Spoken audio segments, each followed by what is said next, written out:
السلام علیکم ویورز۔ رسول اللہ صلی اللہ علیہ وسلم نے ارشاد فرمایا، میں نے جنت میں جھانک کر دیکھا تو مجھے اہل جنت میں زیادہ تعداد غریبوں کی نظر آئی۔ خوبصورت لوگ ہمیشہ اعلیٰ اخلاق کے حامل نہیں ہوتے، لیکن اعلیٰ اخلاق کے لوگ ہمیشہ خوبصورت ہوتے ہیں۔ دعا کے 3 پہلو ہوتے ہیں، یا تو قبول ہوتی ہے، آخرت کے لیے ذخیرہ کر لی جاتی ہے، یا مصیبت کو ٹال دیتی ہے لیکن رد نہیں ہوتی۔ یا اللہ پاک ہم سب کی مشکلیں ختم کر دے اور زندگی میں آسانی والے راستے پیدا فرما، آمین۔ ناکامی بھی کامیابی ہی ہے اگر اس سے کچھ سیکھا جائے۔ نیکی نہ کرو تو گناہ بھی نہ کرو۔ جب گرمی چلی جاتی ہے تو لوگ سایہ دار درخت کو بھول جاتے ہیں۔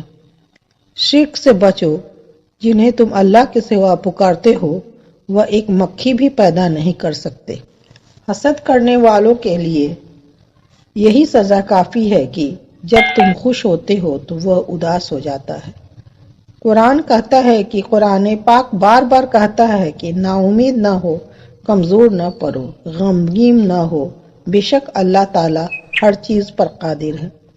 نبی کریم صلی اللہ علیہ وسلم نے فرمایا، لوگوں پر ایک ایسا زمانہ آئے گا جب انسان کو کوئی پرواہ نہیں کرے گا کہ جو اس نے حاصل کیا ہے وہ حلال سے ہے یا حرام سے ہے۔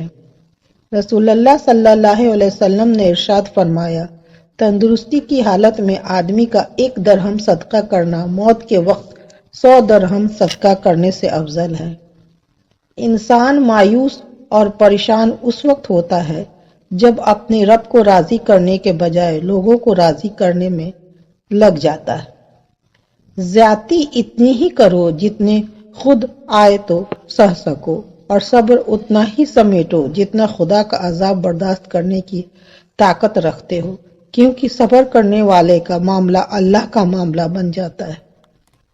حدیث پاک میں ارشاد ہے کہ صدقہ کر کے اپنے اور اپنے رب کے درمیان تعلق پیدا کرو، تمہیں رزق دیا جائے گا، تمہاری مدد بھی کی جائے گی اور تمہارے نقصان کی تلافی بھی کی جائے گی۔ حدیث نبی صلی اللہ علیہ وسلم، کسی کو نیکی کی تلقین کرنا صدقہ ہے اور کسی کو برائی سے روکنا بھی صدقہ ہے۔